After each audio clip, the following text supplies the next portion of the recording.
So Danny, can you tell me a little bit more about the new CAT equipment? Yeah, Edgar, of course, now Caterpillar made the biggest changes several years ago.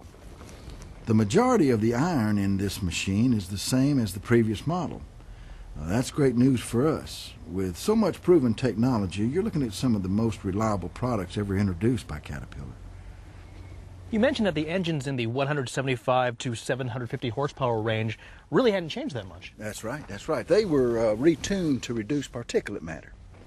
That means the changes to the after-treatment packages are focused on NOx reduction. Let's follow the flow of the exhaust as it leaves the engine. First, some of the emissions are oxidized by the diesel oxidation catalyst. The diesel particulate filter traps whatever particulates do enter the exhaust stream. And if soot builds up, the active CAT regeneration system activates and removes it. This regeneration is automatic, so the operator really isn't involved and the work cycle is uninterrupted. Sounds like the Tier 4 interim solution. It does, yes, but remember, in Tier 4 final, the engine reduces the amount of particulate matter that reaches the after-treatment system. Really what that means is regeneration doesn't happen as often. You may notice the regeneration system runs at startup, not to remove soot, but to warm up the new selective catalytic reduction system. So this is where the diesel exhaust fluid comes in. Yeah, that's right, that's right. The diesel exhaust fluid, or DEF for short, it's a combination of water and urea.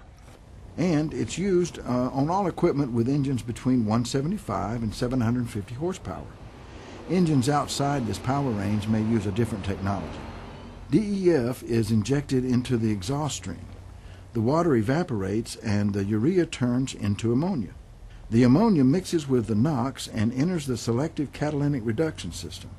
The catalyst in the system causes a chemical reaction which converts NOx emissions into two products, nitrogen and water vapor.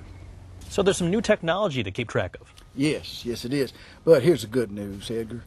Caterpillar made it simple. About all you have to do really to maintain the engine and the after-treatment system is to fill the DEF tank every time you fuel up. It's just that simple.